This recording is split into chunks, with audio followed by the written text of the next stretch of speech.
comme l'a dit Allah lui-même. Il a dit Inna anzalnahu fi laylatil qadr. Il a fait descendre le Coran dans la nuit du destin. Wa ma adraka ma laylatul qadr. Est-ce que tu sais quelle nuit on appelle nuit du destin? Il veut nous faire savoir la nuit qu'on appelle la nuit du destin. Il dit Laylatul Qadr, c'est une nuit. Khayrum min alfi shahr. C'est une nuit où les bénédictions, les mérites de cette nuit équivaut à celui qui est en train d'adorer Allah sans péché à cette personne pendant 1000 mois. Khayrum min alfi shahr, 1000 mois. Et si on veut diviser 1000 mois en termes d'années, ça doit être équivaut à 83 ans.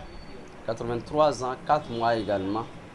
Donc, les mérites, les bienfaits, les bénédictions de cette seule nuit équivaut à une personne qui est en train d'adorer Allah. Il fait tout, il jeûne pendant 83 ans, 4 mois.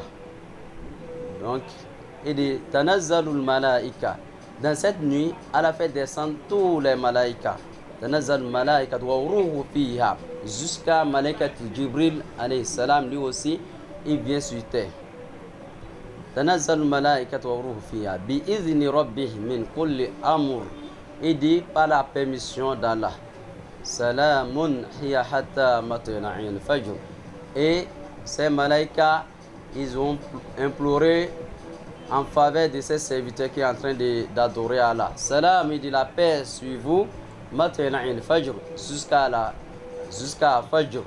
Donc, jusqu'à l'apparition de l'éclair. Donc, au moment où la nuit va partir. Donc, cette nuit seulement, et la période de cette nuit, c'est de 19h jusqu'à 6h. Là où nous sommes ici, la zone où nous sommes. Comme on dit, Laylatul Qadr. Donc, pourquoi nous autres, on se réveille à 1h ou bien 2h pour rechercher cette nuit, comme l'a dit le prophète sallallahu alayhi wa sallam.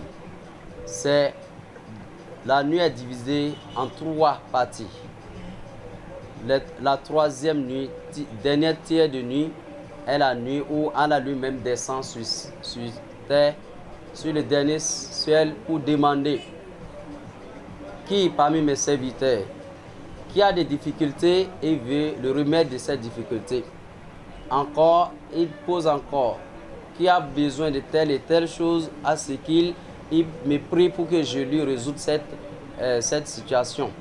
Donc c'est pour cela nous on se réveille à 1h du matin et on commence jusqu'à 3h ou bien 4h.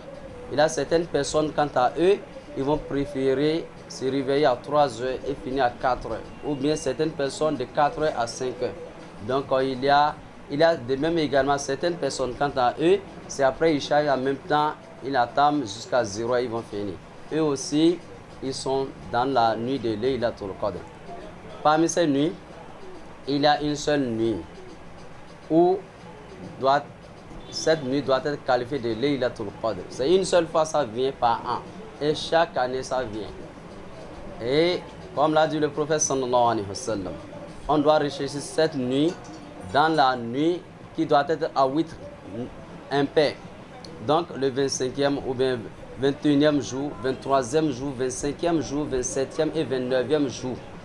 Donc c'est dans les 3 nuits là qu'on peut rechercher Laylatul Qadr.